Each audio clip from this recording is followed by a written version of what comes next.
Assalamualaikum warahmatullahi wabarakatuh. Perkenalkan, saya Agus Supramono, SDN 140 Masumpu, calon guru penggerak Angkatan 11 Kabupaten Sopeng. Pada kesempatan kali ini, saya akan menyampaikan tugas modul 2.3 koneksi antar materi, yaitu coaching untuk supervisi akademik. Tujuan pembelajaran khusus, CGP menyimpulkan dan menjelaskan keterkaitan materi yang diperoleh dan membuat refleksi berdasarkan pemahaman yang dibangun selama modul 2 di dalam berbagai media. Pemikiran reflektif terkait pengalaman belajar. Pertama, pengalaman atau materi pembelajaran yang baru saja diperoleh. Dalam modul 2.3, saya mempelajari tentang supervisi akademik yang bertujuan untuk mengembangkan kompetensi diri dalam setiap pendidik di sekolah. Pendekatan yang digunakan adalah coaching yang memiliki 3 prinsip, yaitu kemitraan, proses kreatif, dan memaksimalkan potensi. Kompetensi coaching yang harus dimiliki diantaranya kehadiran penuh atau presence, mendengarkan aktif, dan mengajukan pertanyaan berbobot. Percakapan berbasis coaching menggunakan alur tirta, yaitu tujuan, identifikasi, rencana aksi, dan tanggung jawab. Terdapat tahapan dalam melaksanakan supervisi akademik, yaitu pra-observasi, observasi, dan pasca observasi atau tindak lanjut. Selanjutnya, pengalaman reflektif terkait pengalaman belajar. Yang pertama, emosi yang dirasakan, yaitu tergugah untuk lebih giat belajar, mendapatkan pemahaman yang baik tentang coaching dan supervisi akademik. Selanjutnya, tertantang untuk memperbaiki praktik coaching dengan murid dan rekan guru agar mendapatkan keterampilan yang baik sehingga kedepannya bisa melakukan coaching untuk supervisi akademik. Yang sudah baik dan yang perlu diperbaiki. Yang sudah baik yaitu mendapatkan pemahaman materi coaching dan sudah dipraktikkan, mampu mempraktikkan proses coaching menggunakan alur tirta. Kemudian yang perlu diperbaiki terkait dengan kompetensi menjadi coach yang baik, terutama untuk mengajukan pertanyaan berbobot kepada coach. Selanjutnya, implikasi terhadap kompetensi diri, yaitu menambah dan mengoptimalkan kekuatan diri sebagai seorang pendidik dan juga orang tua yang dapat menjadi seorang coach bagi orang-orang sekitar. Keterkaitan terhadap kompetensi dan kematangan diri pribadi.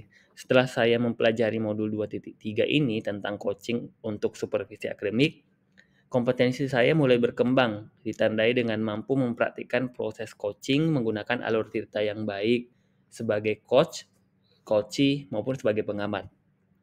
Saat saya mempraktikkan proses coaching, saya harus mampu mengendalikan diri dari asumsi-asumsi pribadi dan rasa emosi, sehingga muncul kematangan berpikir dan bertindak agar sesuai dengan prinsip coaching, yaitu kemitraan, proses kreatif, dan memaksimalkan potensi.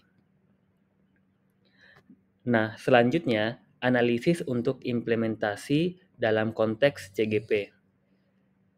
Memunculkan pertanyaan kritis yang berhubungan dengan konsep materi dan menggalinya lebih jauh. Bagaimana agar prinsip coaching dapat diterapkan dalam kegiatan supervisi sekolah? Prinsip coaching dapat diterapkan jika kepala sekolah memiliki pengetahuan tentang coaching dalam supervisi akademik dan mau mengaplikasikannya. Kegiatan supervisi jangan hanya bertujuan sebagai bahan penilaian guru saja, namun supervisi harus dijadikan sebagai cara untuk meningkatkan kompetensi akademik guru sehingga tidak hanya melakukan observasi kelas saja, tapi harus ada percakapan mulai dari pra-observasi, selama observasi, dan juga sampai pasca observasi. Dalam percakapan pra-observasi, kepala sekolah harus mendiskusikan perencanaan yang akan dilakukan oleh guru. Sedangkan saat pasca observasi, kepala sekolah memberikan umpan balik atau tindak lanjut terkait pelaksanaan observasi kelas yang dilakukan guru.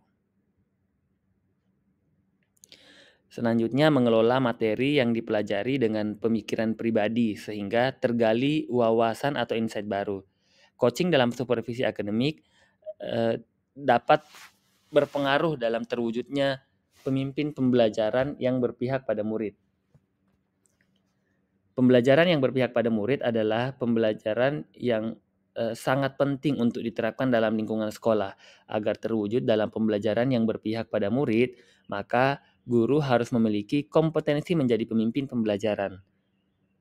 Menjadi pemimpin pembelajaran juga harus memahami perkembangan murid secara menyeluruh. Jadi tidak hanya aspek kognitif saja, namun juga harus memahami karakter dan sosial emosional murid. Dengan demikian, tujuan coaching dalam supervisi akademik untuk pengembangan kompetensi guru agar dapat meningkatkan kinerja dan terwujudnya pembelajaran yang berpihak kepada murid. Selanjutnya, menganalisis tantangan yang sesuai dengan konteks asal CGP, baik sekolah maupun daerah.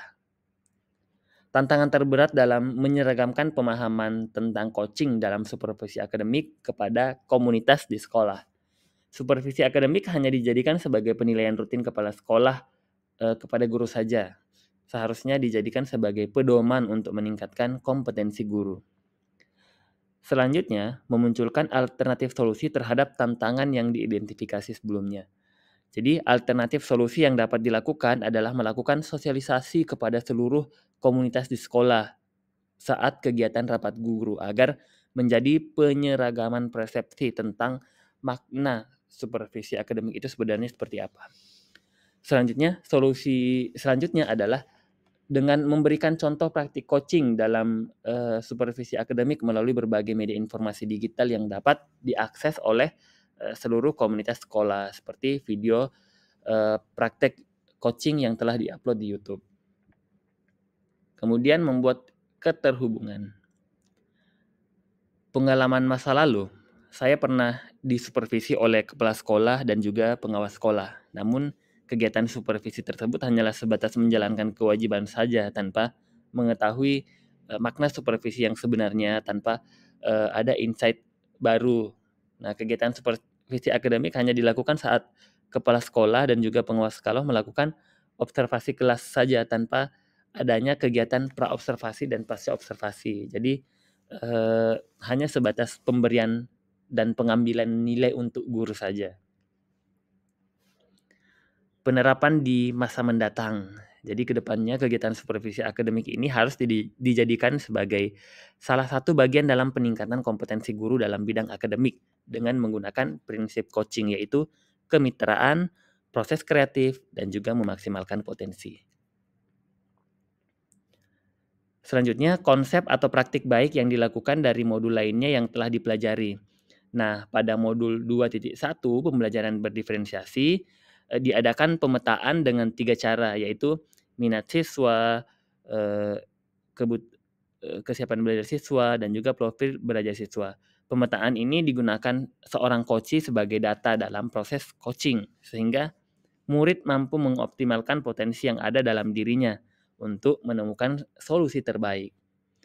Selanjutnya di modul 2.2 sebelumnya di pembelajaran sosial emosional, ada beberapa hal yang harus dipahami dalam kompetensi sosial dan emosional, yaitu kesadaran diri, manajemen diri, kesadaran sosial, keterampilan berelasi, dan pengambilan keputusan yang bertanggung jawab.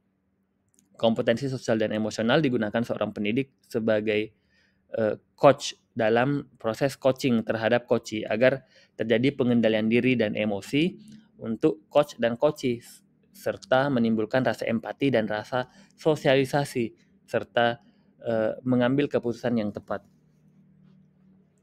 Nah, selanjutnya informasi yang didapat dari orang atau sumber lainnya di luar bahan ajar PGP. Faktor utama pelaksanaan supervisi akademik adalah kepala sekolah. Kesadaran kepala sekolah akan kompetensi supervisi yang harus disajikan dan semangat dan dukungan oleh para guru. Coaching yang diberikan kepala sekolah akan memberikan pengaruh dan pada proses pembelajaran.